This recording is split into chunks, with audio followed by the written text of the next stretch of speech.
Köszöntöm a zárókonferencián résztvevőket, Moravcsik Emese vagyok, az Apáczai Sára János Gimnázium 10. osztályos tanulója, mentorom Ivádi Viktor, és a témánk a Rydberg-atomok dinamikája az Aquila kvantumprocesszoron.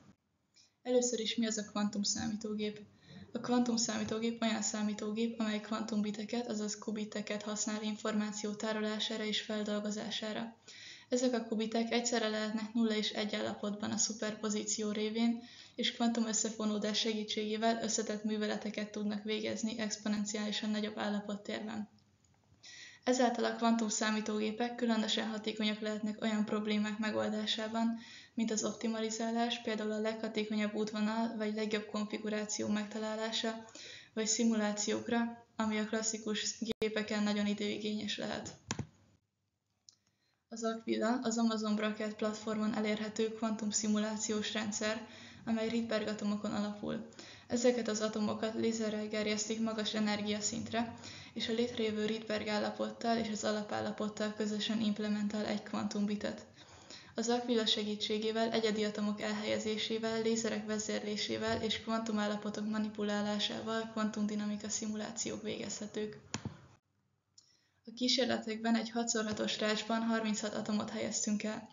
Ezeket lézerrel gerjesztettük két különböző intenzitással, először 1 MHz, majd 5 MHz értéken. Itt a megahertz nem a lézer intenzitására vonatkozik, hanem az ezzel a lézerrel gerjesztett atomok Rabi oszcillációja ekkora frekvenciájú lesz. A lézert maximum 6 mikroszekundumig kapcsoltuk be, és minden időlépésnél 0,1 mikroszekundumonként 200 mérés készült, tehát például 0,1 mikroszekundumnál 200-szor mértünk, majd 0,2 mikroszekundumnál ismét 200-szor, és így tovább egészen 6 mikroszekundumig. A mérések során azt vizsgáltuk, hogy az atomok mekkora valószínűséggel vannak Rydberg állapotban vagy alapállapotban az egyes időpillanatokban. A mért valószínűségeket időfüggvényként ábrázoltuk. A görbe egy lecsengő színusz hullámot mutatott, ez kvantumoszcillációkra utal a két állapot között.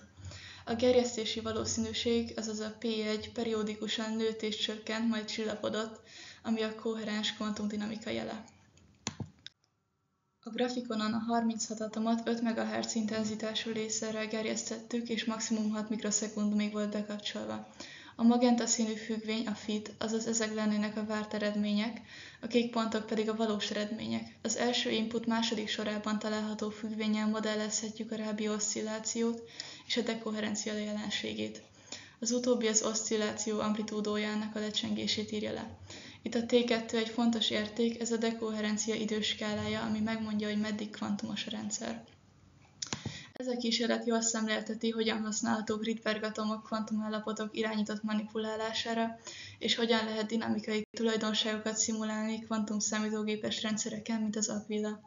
A kísérleteket folytatjuk, a tervezett következő kísérletben azzal fogunk foglalkozni, hogy a rácsban párban elhelyezett atomok hogyan hatnak egymásra. Köszönöm a figyelmet!